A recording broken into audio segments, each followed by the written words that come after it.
Recording? Yeah. Okay, hey guys, we're back after a double round yesterday. Mm-hmm. Pretty rough day for me, decent day for you. Chess is tough, and Yeah. it's tiring. I was exhausted at the beginning of this tournament due to jet lag, and now I'm exhausted due to chess. Mm.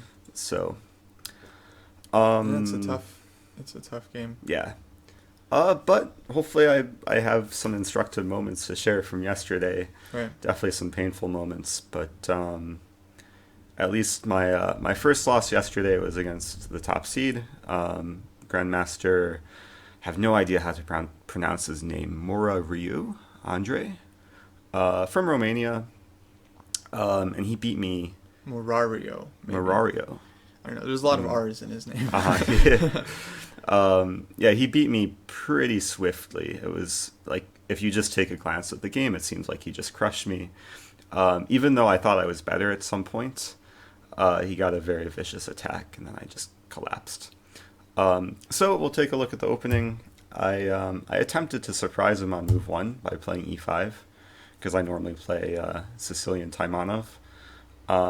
But after seeing some of your games, I was a bit scared to go into this against these Romanian players. Yeah, sharp stuff. So we went into some Italian variation. He played bishop c4.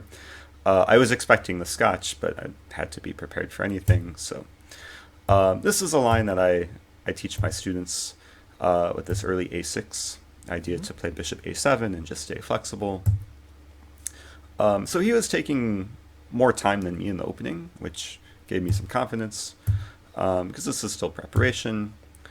And then he played this move, which I think is a secondary move. I haven't had a chance to check the database, but he played h3 here, which I think usually white should castle earlier, or I'm pretty sure castling is the main line. But h3 is interesting because he's staying flexible. He might want to play g4, also keeping the option open of knight f1. Right.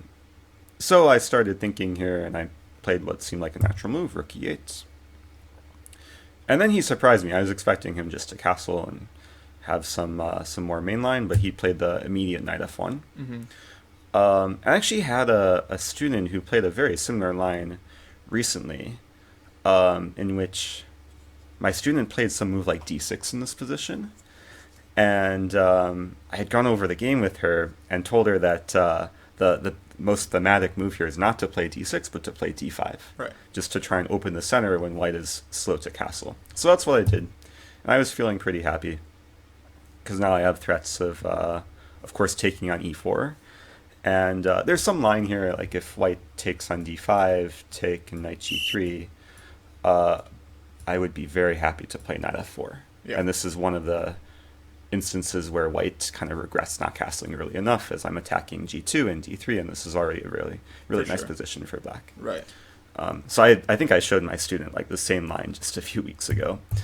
But my opponent played a good move in this position, queen e2, keeping all the tension, making sure the e file doesn't open up. And then I wasn't sure what to do here. I mean, it seems like black should be very fine. I mean, I'm completed with development, but I wasn't sure how to like make use of the kind of temporary advantage. Yeah, but this is a known line. I think Oh, I really? actually watched the DVD by Tivyakov, who plays this kind of stuff with white, and he was recommending this early knight f1 without castling Interesting. as just like, I mean, objectively, black is definitely fine, but it's like just a really aggressive way for white to play this position, because he's trying to develop the kingside attack first, Exactly. and then keep his options open so he can castle queenside. I feel like it is dangerous if you're not prepared here with some like concrete idea of how to deal with this. Maybe that's the problem. Is Yeah. I was on my own here, and I should probably learn this position a bit deeper. Because I played a move here which made sense at the time, but I think it turned out to be a mistake. It's this move h6. I just wanted to prevent any sort of possibilities with bishop g5 or knight g5. The problem, which we'll see very soon, is it allowed this potential hook in the position, is that if he goes for g4, g5, it's so much stronger in the position. Right. And that's what he went for, g4. So I'm thinking maybe I had some different move. Like, I don't know, just some improving move. I would like to. I wanted to play bishop e6, but then he plays knight g5. That's a bit annoying. Right. So I don't know, maybe I can play like b5 and just improve and see what he does. Or even knight a5 and then go for some b5 play. Anyway, I play h6. Yeah. I didn't think it should be that bad for me, but he played g4, and then I started thinking, because g5 is a really annoying threat. Just opening the g file, getting a bishop to g5. So I took a long think here, and I found nothing that satisfied me. I started with knight a5. After the game, he was saying something. He was saying knight a5 was the wrong move. He was saying I should play b5. But I'm not sure if that makes any sense. No, b5. Because g5. I think g5 is coming. Yeah, I mean, one plan for black is to play like b5, b4, and try to fight for the d4 square. Right. And then if white just leaves the pawn on c3, then, well, he won't be able to castle queenside in the long run. But, yeah, it's really tough to play this, I feel, because white's play is very simple, right? Just rook g1, g5, knight g3, knight f5. And meanwhile, you have to find some kind of concrete idea to create counterplay. Exactly, which I didn't really manage to find in the game. Did you think about knight h7 maybe? So that's what I eventually did. Yeah. That's why I played knight a5 originally. And when I played knight a5, I had two possibilities. I knew he was going to play bishop c2. And then I was debating here between knight h7 and bishop e6. I really wanted to make bishop e6 work. The problem is I think he just can take on e5. I end up rejecting this line, but if I play bishop e6, take... Oh, really? I think so. Like, it seemed wrong. I spent so much time trying to find something concrete here for black, but I think he just gets away with winning a pawn. I wanted to take, and then bishop d5. Idea if pawn take d5, queen take d5, and I hit the rook on h1. But then he, like, I'm only attacking the knight here. He can play something like, well, first of all, I was calculating f4, and then I wanted to take an f6. I thought this would be good for black. Yeah. And that's what I originally thought when I played knight a5, is this line, and it looks really nice for black. I open the center, I win back material. Yeah. But then after he played bishop c2, I realized he doesn't have to play f4, he can play bishop f4. And he's just defending, he's ready to put a rook on d1, and he has everything defended, I'm not winning anything. Right. Can't even play like bishop c4 because knight takes c4. Do you have yeah, I don't see anything here. Do you have other options other than bishop d5? What if I was looking at like knight d7, but it just seems to simplify, and he's just up a pawn.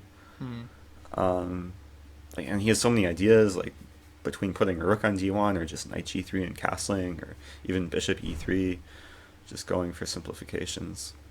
So yeah, I guess that's weird. Yeah, I mean, I have to check with the engine. I've been making an effort this tournament not to check any games with the engine, just because I don't want to be lazy. But I think this is the type of position. I spent so long I couldn't find anything. Yeah, it'll be useful to get like a clear answer. Very clear answer. Exactly. You have something or no. What if you put the bishop on d7 to keep the e5 pawn protected? Bishop d7 here. Yeah. I was just scared of g5, because if he, like, it's so hard to meet. Maybe, probably have to. Wait, can you take on e4 and play bishop b5? So intermediate move. Take. Bishop b5. Maybe that's possible. Yeah. That would actually be nice. I didn't consider this intermediate idea. I mean, you could take on e4 first also, I imagine. And then bishop d7. Maybe he can play a move like a4 and just restrict. But I had this idea once. So here, let's say you take on e4 and then play bishop e6. Because now knight e5, you have bishop b3. I actually had a game like this once against Mamedov. Uh-huh. And the computer pointed out this idea in prep, like bishop d7, induce a4, and bishop b6, you have bishop b3. These nuances. Yeah, It's which one of the I would have issues. never found over the board. Like, it's so hard to find over the board, like, these small details. Actually, it was really funny because I got this prepping against him and I was better. And then once we were out of prep, he just completely outplayed me. Wow. And then after the game, he had no idea I prepared this. He thought I was just playing badly. So Interesting. no, but he was like, in the opening, he's like, oh, yeah, you played very well in the opening. But then after Uh-huh. move 15, not so much. It felt like that's what happened to me in this game. Yeah, like, yeah, I yeah. thought I built up, like, I should be better here, given, like, he's so slow to develop. I'm fully developed. Yeah. I just didn't find the right ideas. I play this move knight h7, which is not the move I wanted to play, but I wanted to prepare against g5, and I thought it would still be a game. But I think from this moment forward, he just had all the momentum going in his favor. And the play just came so easily for white. Like, the rest of the game, it's just, like, all flow for the white side. Knight g3. I wanted to bring my knight to g6 or e6, but he goes for the immediate break, g5. We trade on g5. I play f6, which it's weakening, but had to chase away the bishop. Calmly drops back to d2. And like, visually it looks okay for black, because attack for white isn't yet so threatening, but he just wants to play rook g1 and like knight h5, and g7 is actually a annoying target to defend because he has so much potential to attack it with the rook, the knight, and bishop later on, and that's what we'll see. So I take and put my bishop on e6. And now actually I based this whole idea, like taking in bishop e6, on a miscalculation, because after rook g1 I played bishop c4, and I thought, like, he has to play queen d1, and then I was going to play something like bishop f7, but I completely missed his next move, and after his next move he's just crushing me. So white to move, find the alternative instead of queen d1. Oh, I already saw the game. You saw the game, okay. Yeah, because I was also, I was like, oh wow, that's a nice idea. When I just completely missed it. Bishop Yeah. b3. It's really nice. I can't take his queen. I can't even take his... I can't play knight take b3 because queen takes c4 wins the piece. And if bishop take b3, he just... he can take with the a pawn. And I can't take him on b3 because queen c4 check. And he keeps initiative. And then he's attacking my knight on a5. He's ready to play knight h5. Yeah, this looks bad. F5. Yeah, so bishop b3 is just crushing me. I played what I thought was the only try, is to play b5. But then he played in, like, very nice attacking technique. He just trades and castles queenside. Like, his king is completely safe. My knight is a decoration on c4. It's not doing anything. His rook's on d1. Like, the fact that both rooks are on these half open file and open file, targeting my queen and my king, it's so sad. Knight h5 is coming. Bishop h6 is coming. So I tried to put up resistance. I only resisted for 8 moves, and then he mated me. So, okay, g6. I guess, like, for people watching this is kind of a nice attacking game from the white side. The fact that he was able to make use of the hook, open the g-file, and then just get so much initiative, Right. especially from this position. Started with simple move, knight h4. Already ideas of knight take g6 and knight f5, and queen h5 or queen g4 coming. So I played a sad move, king f7, and bishop h6. Every move felt like a punch in the face. Wow. Because, like, he's attacking my queen, he's attacking my knight. Play queen e7. Another punch in the face, knight gf5. It's a good title for the video. When every move feels like a punch in the face. Yeah. It's Knight F5 yeah, is it's not a great feeling. ugly. Yeah. First of all, I can't take the knight, because then I just get body slammed, queen h5, and then he just takes with mate. So I mean, I thought I tried, I did my best to complicate things, like at least I'm counterattacking f2. But now he takes on f8, and g6 has no defenders. Then after I played queen take f2, he started thinking. And I actually felt... Okay, I knew I was probably going to lose, but I felt like he may have overlooked this, given that his bishop is hanging, his knight's still hanging, his queen is now attacked. have ideas of queen take g1. Also have mating ideas. Like if he plays queen d3, I just mate him.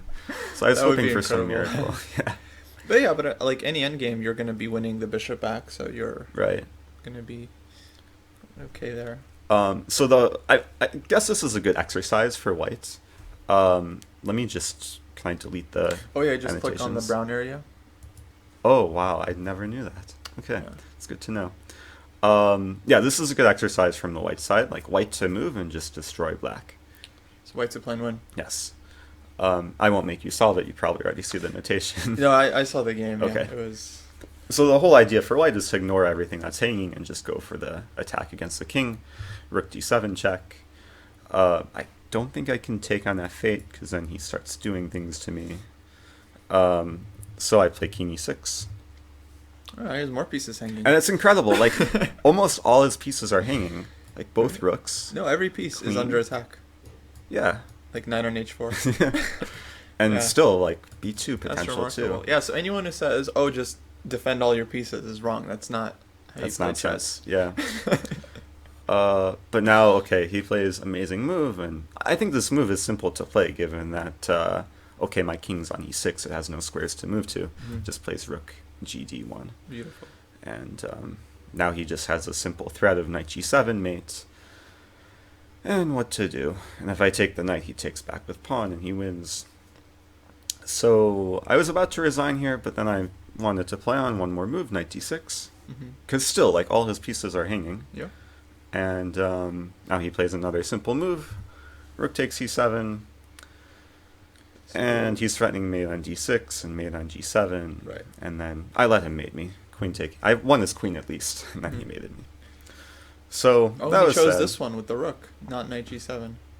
I think knight g7 it's too risky because it's I don't know. He might overlook something. I mean, just, the rook on d6 is defended twice. So. Right. More clear checkmate. Exactly. Yeah, that was a tough game. It was pretty brutal. But at least I lost quickly. I had time to rest before the next round, which I also lost. That was a bad But yeah, I mean, this is at least an instructive attacking game. I clearly did not understand the position resulting from the opening. I think this is going to be a position to look back on. I'm sure there's some theory here. And yeah, after we finish recording, I'll probably go and check the database, see how common this position has occurred, and see where if I had any advantage and what I could have done differently. yeah. So anyway, shall we move on to some happier notes? Sure. Well, I ended up winning in round 6. I was playing white against candidate master by the name of Dragos Daniel Martian. It's like 2200. And so I checked his games, and he has a very narrow repertoire. Mm-hmm. And I'm mainly a d4 player, but against e4, he was exclusively playing the con. So I felt comfortable to go into it. I love doing that against people with narrow repertoires. Yeah. Just find like some opening you can prepare, and you know exactly what to expect. Especially since he does not have a lot of experience playing against the line with g3, which I recommend in my book, and I've studied a lot. Most of the games were like bishop d3, which is one of the main lines, or c4. Mm-hmm. And he seems like a very solid player, so I think he's very comfortable in these like hedgehog type positions. By the way, Mhm. I have a student who messaged me yesterday, and like he's been watching our videos, Mm-hmm. and he like realized like within the last day that you're the one who wrote the modernized Sicilian book. Oh, right. So he just says hi and says thank you. Oh, Yeah. that's great to hear. Awesome. Well, yeah, I mean, so this is for those who don't know, it's a book I wrote with international master Janibek Amonov, and I actually don't have experience as an e4 player, but he does. He's been playing Mhm. it his whole So you life. wrote it as a white repertoire book, right? Exactly, a Mhm. white repertoire for strictly the Open Sicilian Nice. and nothing else. So it was a huge research project for me because I've never played any of these lines. Sure. And I've always been a player that's kind of afraid of these double-edged positions because, you know, things can go wrong for white very easily here. But, okay, writing that book, I think, did great things for my own chess because it introduced me to all kinds of new ideas. Okay, well, he sticks to kind of the main way black plays this position, which is bishop b4, inducing bishop d2, knight c6, attacking the knight, I have to pull back, knight f6, bishop g2, and castles.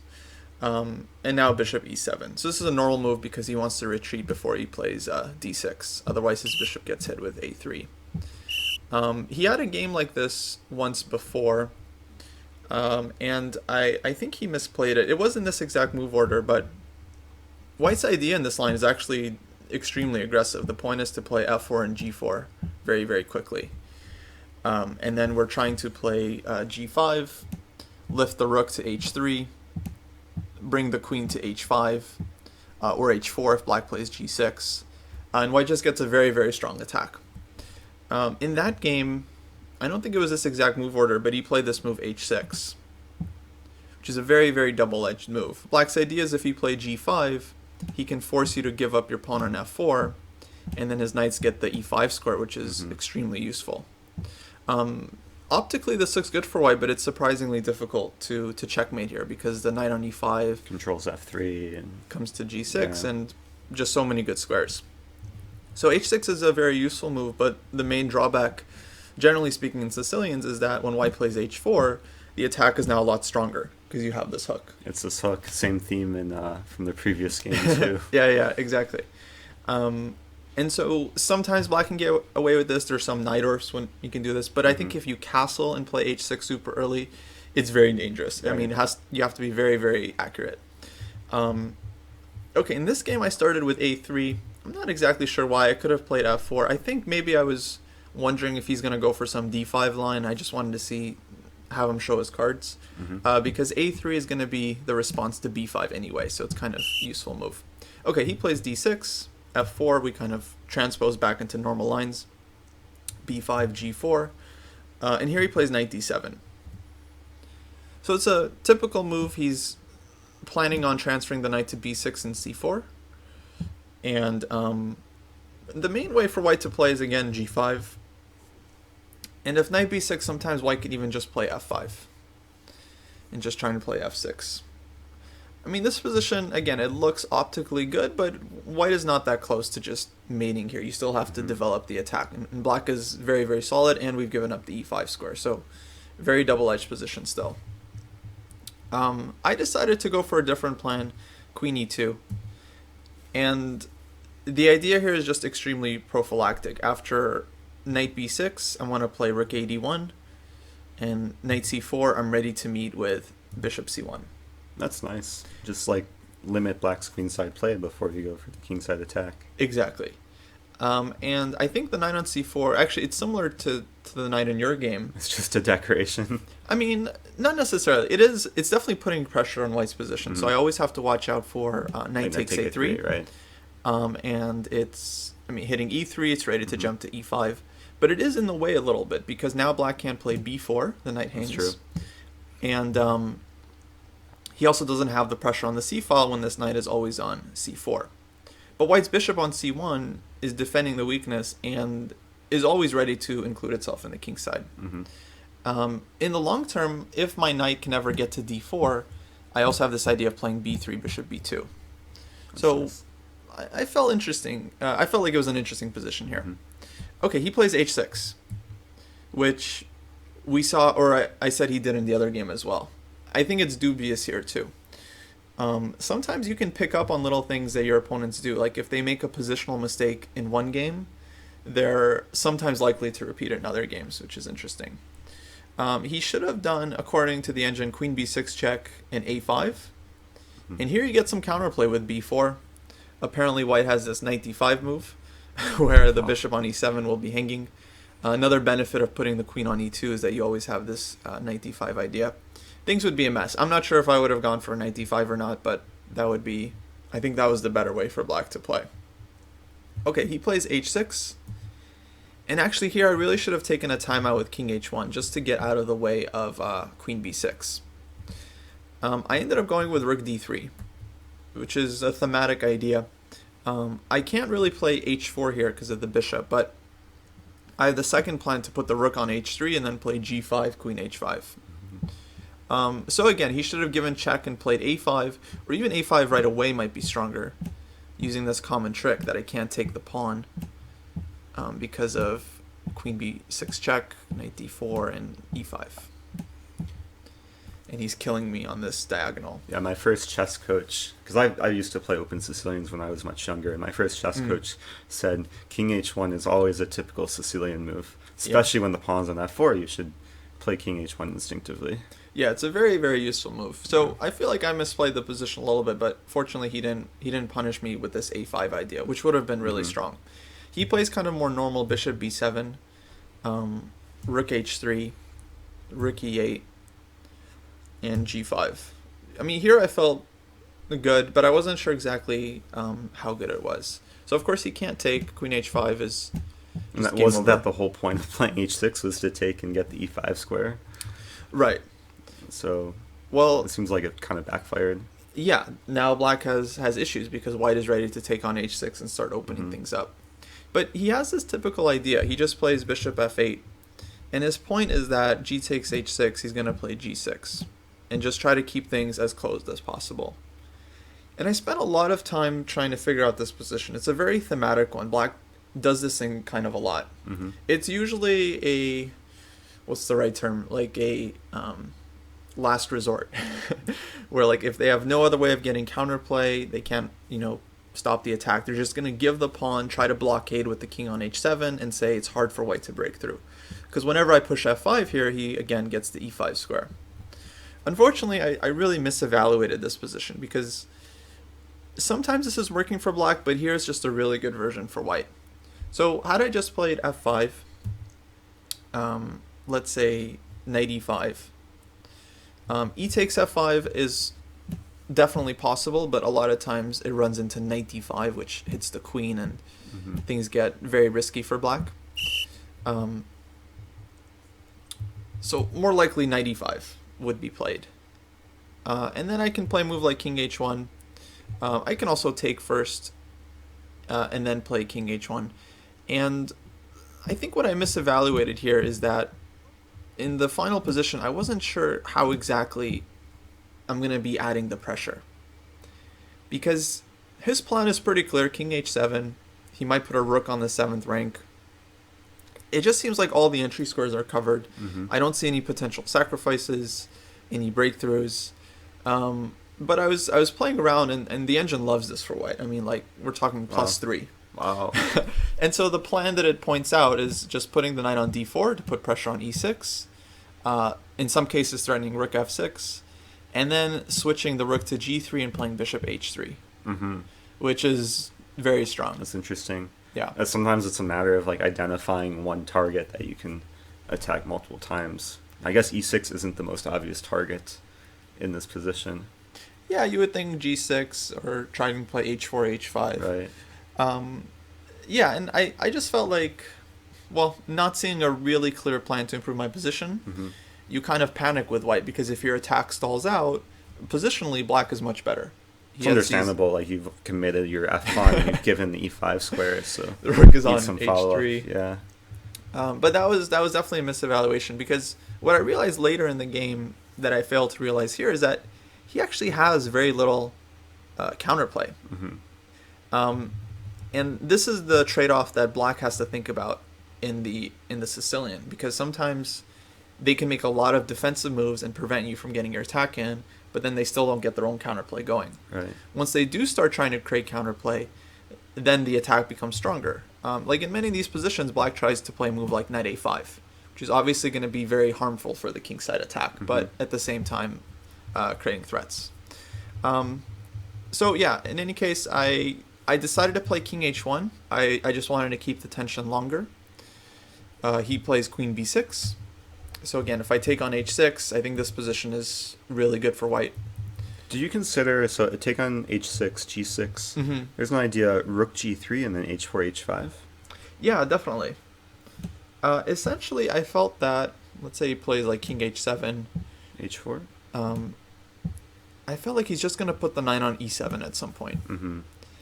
And it looked really hard to break through this kind of position. Like h5? Yeah.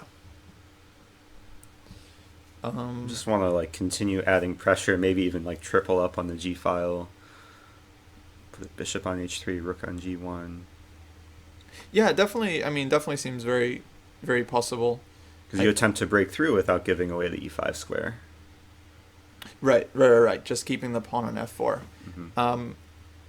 I would imagine black really needs to try something like D5, just to get counterplay. Yeah, maybe it gets messy. So yeah, if he can get away with this, then it's very double-edged. If not, then yeah, it definitely makes sense. But something like this is what I was, trying to just keep in mind that things can turn very quickly. Mm-hmm. But yeah, I was definitely considering all of these ideas. Sure. What I decided was to just start doubling on the G file. So before deciding the structure, because from his point of view, if he plays G6 without me taking, the additional option I have is I have rook takes H6 and some ideas like that. So one line that I thought might happen was I could play F5 here. And if he takes on F5, I have knight D5, knight F6 check. And then I'm thinking even like a quiet move here, something like queen F2. I was trying to calculate, threatening rook takes and queen H4. So it's very, very risky for him to do this. Okay, but I think he does the right thing. Rook AC8. I played bishop F3.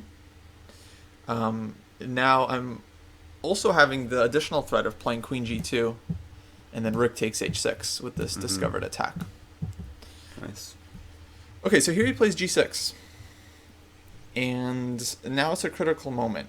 I felt like if I play F5, now he can't take knight D5, I think is strong. He will probably play knight E5.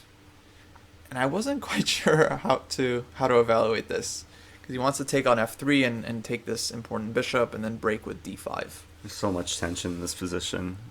Yeah, it felt very, crazy. Very unclear. And yeah, I honestly just have no idea. I don't think I checked this with the engine too carefully. But yeah, that kind of scared me. I wanted to keep the pawn on F4, so I decided to kind of go with your plan. Take king H7, rook G3. Nice. Although I think the engine still likes F5. But okay. He plays bishop E7. And I was considering all kinds of ideas here, like bishop H5. Just trying to just sacrifice and open things up. And actually, this is very, very close to working. There was one line I was able to calculate. I'm not sure exactly why I rejected this, but okay, rook J is forced. If he takes, this is just going to be mate. Because I have rook G7 check, queen takes F7. Like his king has no defenders. Yeah, it's just game over. I mean, I also have, I think queen G2 is actually simpler. This is just a very common mating pattern that everyone needs to know. Put 3 pieces on the G file and then rook H7 check and mate. So this is very dangerous. He would have to just try and protect. Then I can play F5. And now if he takes on F5, or on H5, or on F5, first, if he takes on H5, then I can just trade everything. Queen G2 in the end. And yeah, queen comes to G2, and it's just the mate. Or you promote king F8, queen G7, and H7, right? Yeah, or the H pawn promotes in all these lines, exactly. And if he plays knight E5, I can take on G6, and then just break through this way. Because your bishop defends H6. Exactly. Nice. My bishop is defending H6, and so in this key line, white has to play queen G4 check and queen H5 check not to allow him to escape. Nice. And then during the game, I saw this position, and I assumed it was winning. I checked a little bit deeper, and then the engine finds a just amazing resource at the end here. I'll give people a chance to find it. But this would be the critical line, and then... You didn't calculate this far. No, I assumed it would be good. But in this position, white has exactly one winning move, but it's absolutely crushing. It's like plus 50. Wow. So if you guys want to pause your video, try to find the move here. That would be a good training exercise. I have an idea, and I have not cheated. It's a knight d5. Knight d5, yeah. Just the most thematic move. I love that the line ends with knight d5. That's great. And either black loses the queen or gets mated. Mm-hmm. Wait, what if the queen, like queen f2? It's covered. Ah, f2's defended. Yeah. And queen a7. So queen a7 probably. Or queen d8. I think white should be mating here. Oh, queen d8. There's knight. I'm assuming there's knight d4. Queen a7. Right, there'll be knight d4. If queen a7.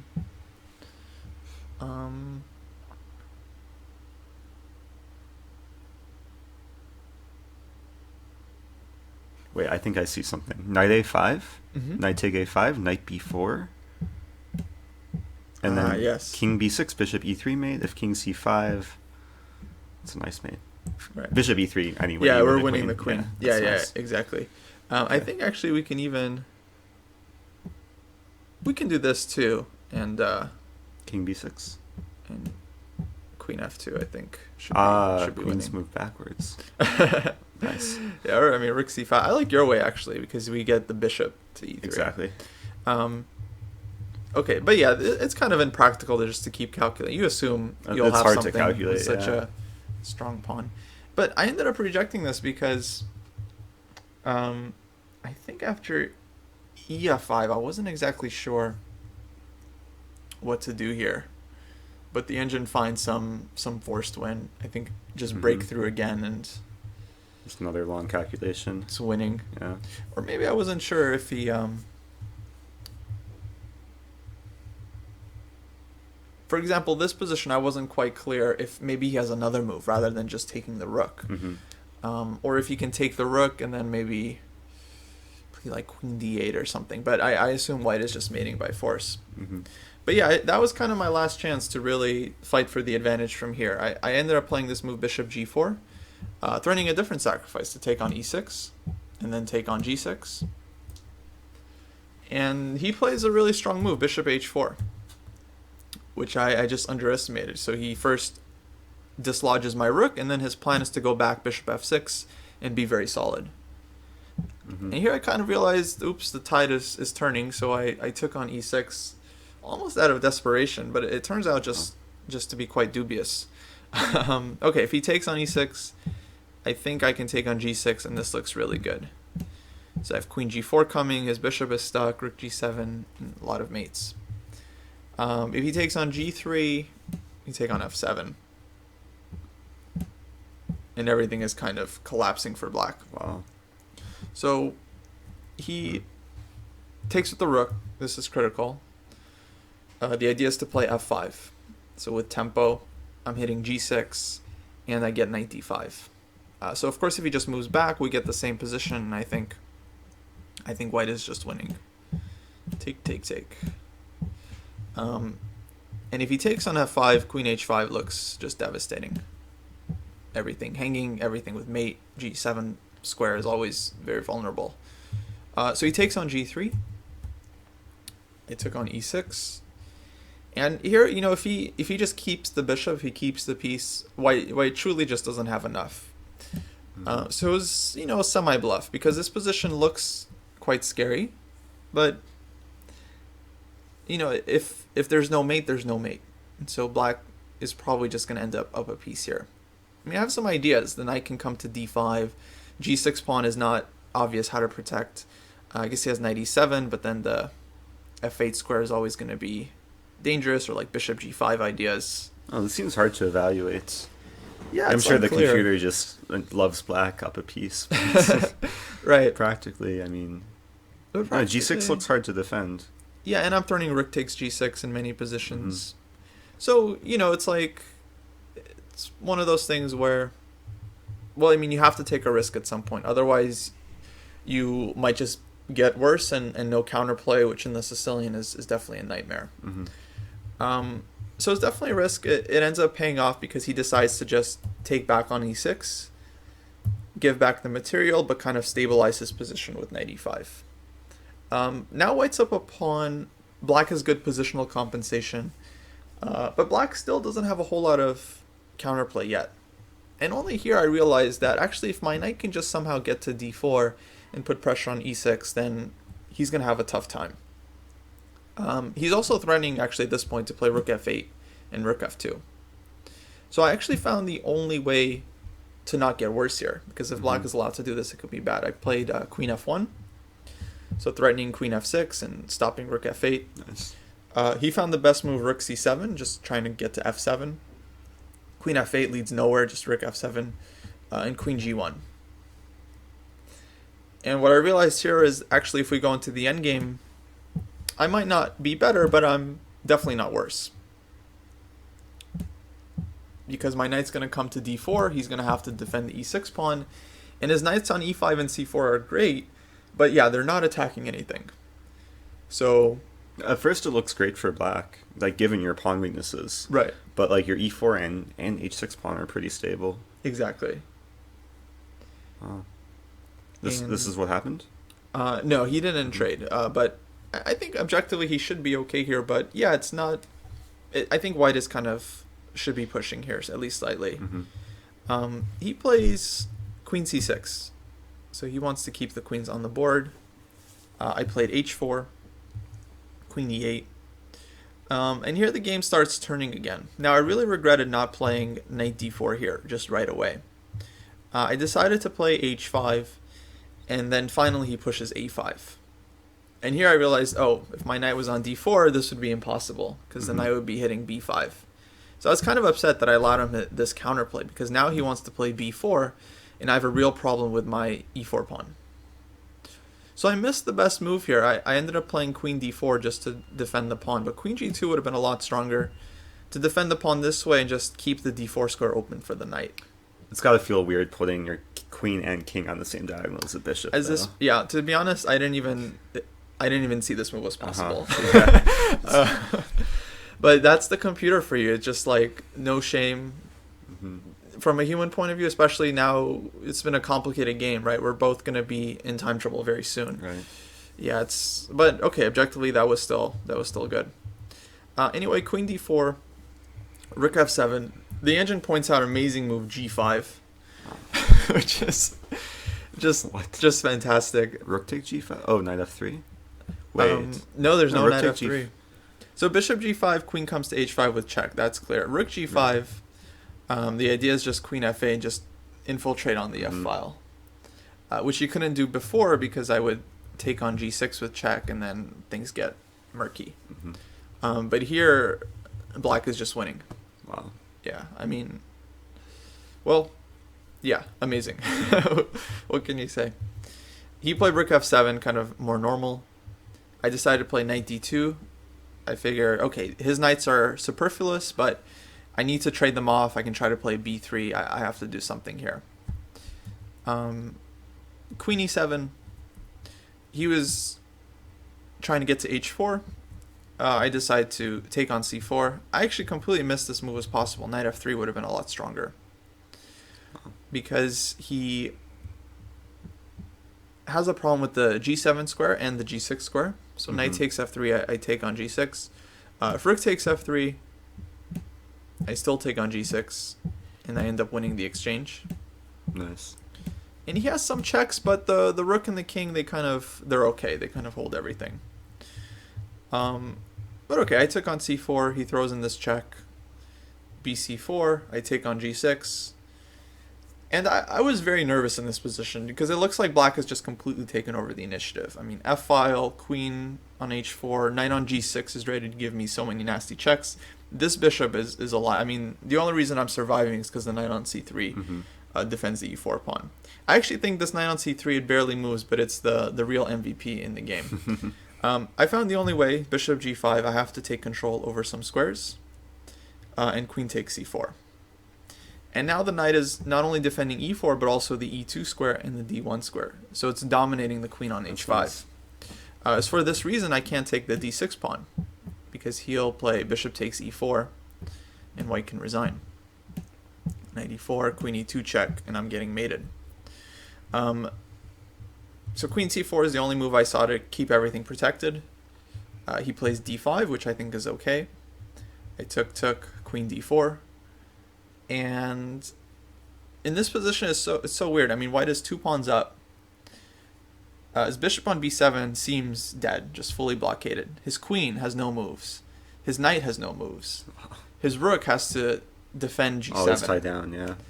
And I'm 2 pawns up. But I also have no way of improving my position. That's crazy. Like, even if I push... Like everything's just, it's mutual b4. stuckness. Yeah, I think it's like, it's a stalemate in like the normal sense of the word. Neither side can do much. He ends up going wrong here and allowing me one idea that I was hoping for. The best move, I think, would have been something like bishop c8, where he's potentially wanting to play rook f5 if my queen moves. And he's just controlling some light squares, g4, h3. So this move, white still has a hard time moving as well, because if I take, then he's allowed queen e2 check. Of course, queen takes d5. He does the old switcheroo, and I cry. So that would have been, I think, holding for him. Somehow white is also okay. He plays bishop a6, which is logical. Now it's a good puzzle, white to play. Find the only move to secure an advantage. Wow. Bishop f1 looks a bit scary. Or even like, oh, he can't play rook f1.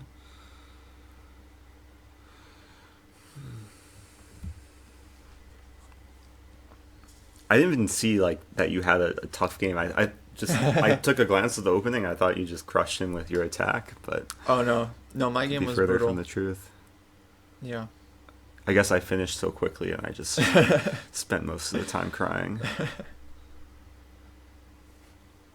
guess bishop f1 maybe isn't a threat because king g1.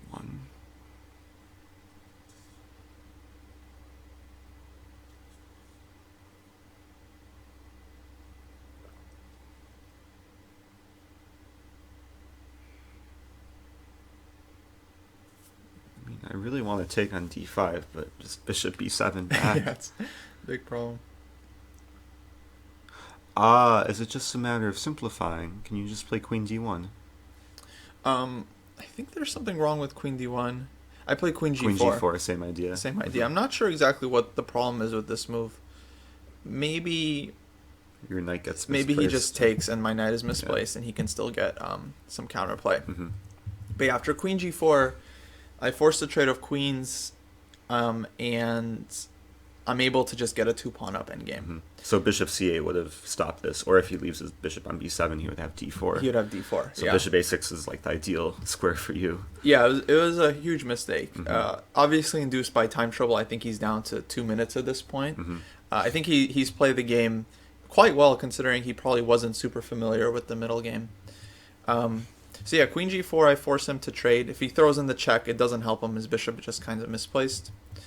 He played bishop b7 here. And then I found the only move actually to secure an advantage, king g3. So I was really happy with this part of my game. The technique was decent. I get out of the way of d4 check, and then after rook f1, I put the bishop on e3. Nice. Covering g1, ready to blockade. And now I think I'm consolidating.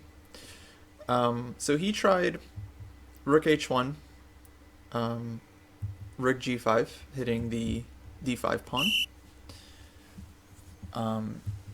rook e1, king f2, he goes back, and now I just took. And I had already calculated here that after rook h2 check, king g1, if he takes on c2, I'm just giving knight f6 check, and he can't take the pawn. Rook g2, and rook takes g6. There's also actually one nice line I considered here at some point. If he had played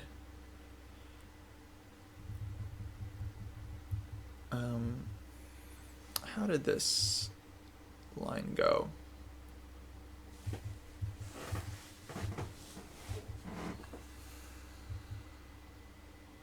So in the game he plays rook takes h6, which is losing, but he has no other options at this point.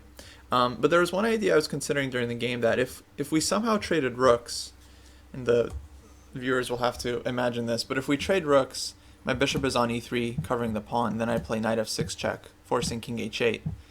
If he ever moves the knight from g6, I have this amazing idea just to play bishop c5, bishop f8, That's bishop nice. g7. So he's just like paralyzed. Yeah. Very nice. I think it's actually a common idea in these opposite color bishop endgames, but normally there's a king on h6. You put all your pieces on dark squares. If the knight is far away, he can't do anything. Nice. It's a nice winning idea. Okay, he took, and then I had to be accurate here, but it's a good time again to pause and try to find the cleanest win. I think there are multiple ways, but I just played rook f5, threatening the rook, and rook f7 check, and it's game over. He tried bishop c8 check and another attack, and that was it. Very nice. Yeah, so tough game, but okay, at a certain point I had to find some decent moves. Yeah, no, these positions scare me, like these sharp Sicilian positions. That's why I didn't play Sicilian in my game, but still regretted it. Fortunately, I didn't lose the game, which would have been embarrassing, but that's the risk you always take. Well, we played 2 games yesterday, right. So I think we'll save the other 2 games for another video. Yeah. And then we have a round in about 4 hours. So, yeah, I think we'll leave it here. And then already tomorrow is the last day of the tournament. Yeah. Flying by. So yeah, stay tuned. Also, huge thank you to everyone who's watching these videos and who's subscribed. I passed 2,000 subscribers like the other day. I wanted to do some celebratory live stream, but I didn't want to risk it with the internet. Right. So maybe I'll do some celebration at like 3,000 or something. Oh, very cool. So. All right. Thanks, guys. Anyway, see you guys.